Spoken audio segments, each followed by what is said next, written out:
ቀኝ ትምራኝ ጠዋት ማታ እጅ ለኔ ተዘርግታ በስደት በባዕድ ቢሆንም ኑሮዬ ሁሉንም ለበጎ አርግልኝ ጌታዬ። ሰላም ሰላም የኔ ውድ ፋሚሊዎች እንዴት ናችሁ? እንዴት ሰነበታችሁ? እንዴት ከረማችሁልኝ? አላችሁ? እኔ ያለው እግዚአብሔር ይመስገን በጣም ደህና ነኝ። የኔ ውድ ፋሚሊዎች ይህን ሰሞን በጣም ጠፍቻለሁ። የት ጠፋሽ? ምን ሆነሽ ነው ብላችሁ ለጠየቃችሁኝ በውስጥ እግዚአብሔር ያክብርልኝ። እግዚአብሔር እናንተንም በያላችሁበት ሰላማችሁን ጤናችሁን ያብዛልኝ እላለሁ። የኔ ውድ ፋሚሊዎች ሰሞኑን ትንሽ ጠፍቼ ነበረ። እሱ ምንድን ነው ያጠፋኝ?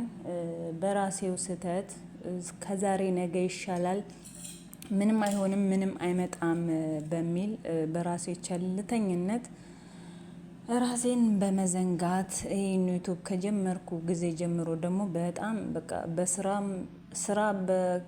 ጨርሼ እረፍት በማረግበት ሰዓት ቀጥታ ወደ ዩቲዩብ እየገባሁኝ ለራሴ ጊዜ ያለመስጠት የእንቅልፍ ሰዓቴን በማሳጠር ነውና ነስር ያስቸግረኝ ነበረ። ይህን ስሙን ደግሞ በጣም ዩቲዩብ ከጀመርኩ በኋላ እረፍት በማጣቴ ያ ነገር ትንሽ በዛብኝና እረፍት አጥቼ እና ውድ ፋሚሊዎች ትንሽ አሞኝ ስለነበረ ነው። እና ሁላችሁም በውስጥ ስለጠየቃችሁኝ ምን ሆነሽ ነው የት ሄደሽ ነው ላላችሁኝ እና ስለጠየቃችሁኝ ከልብ አመሰግናለሁ።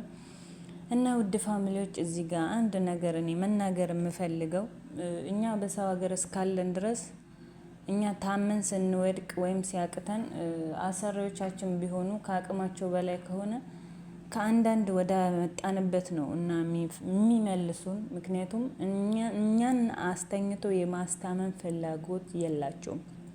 ስለዚህ እኛ ታመን ለአልጋ እስከምንደርስ ራሳችንን እስከምንረሳ መድረስ የለበትም እላለሁ የኔ ውድ ፋሚሊዎች። እኔም በትንሽ ነገር ነው ዛሬ ነገ ይሻለኛል በሚል ነው እዚህ ደረጃ የደረስኩትና አሁን በቃ ነስር በጣም ከባድ ነው። አንዳንድ ጊዜ ሲነስር ጥሩ ነው ይባላል፣ ግን ከመጠን በላይ ሲሆን ወደ ሌላ ነገር ሊሄድ ስለሚችል ከአቅም በላይ ሲሆን ከባድ ወይም የሆነ ነገራችን ከውስጥ እንትን እየተጎዳ እንደሚያሳይ ነው እኔ የተረዳሁትና የኔ ውድ ፋሚሊዎች ራሳችሁን ጠብቁ በያላችሁበት። ከምንም በላይ ራስ ይቀድማልና ራሳችሁን ጠብቁ ላለው የኔ ውድ ፋሚሊዎች። እና ይኸውላችሁ እኛ ታመምን ብለን አናርፍም፣ ደከመን ብለን አናርፍም። ብንታመምም የኛ በቃ እረፍት ወይ ያሽላችኋል፣ ማስታገሻ ይሆናችኋል የምንባለው ፓናዶል ነው። ከምግብ ቀጥሎ ሁለተኛ ምግባችን ፓናዶል ሆኗልና እንደ ጊፍት እንደ ስጦታ የሚሰጠን እሱ ነው እና ሁሉም ነገር ከጤና በኋላ ይደርሳል ባይነኝ የኔ ውድ ፋሚሊዎች። ራሳችሁን ጠብቁ በያላችሁበት የኔ ውዶች።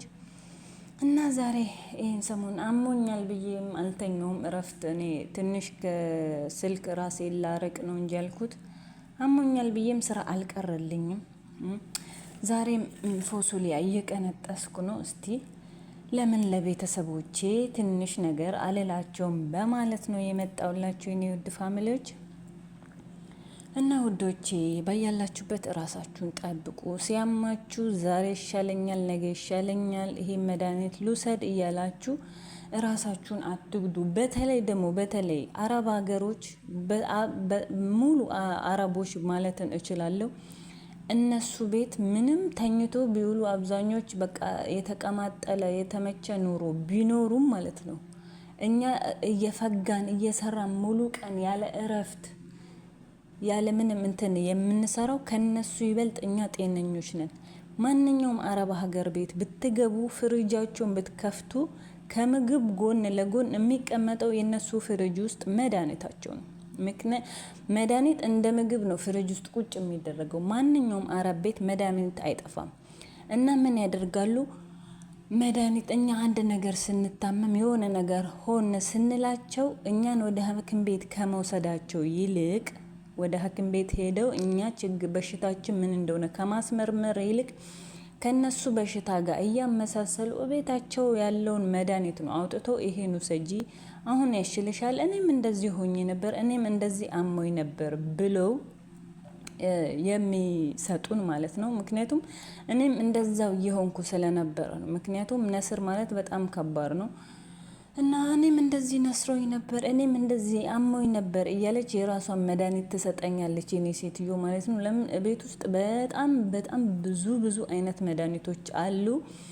ያው እግዚአብሔር ይመስገን በአሁን ሰዓት ብዙ አፕሊኬሽኖች አሉ፣ አንዳንድ ጽሁፎችን አስተርጉመን ለማየት የሚረዱን ማለት ነው። ያው በእንትኑ በስልካችን ያንን ጽሁፍ አስደግፈን በካሜራ የምን እንደሆነ ለምን እንደሚጠቅም ማወቅ እንችላለን ማለት ነው።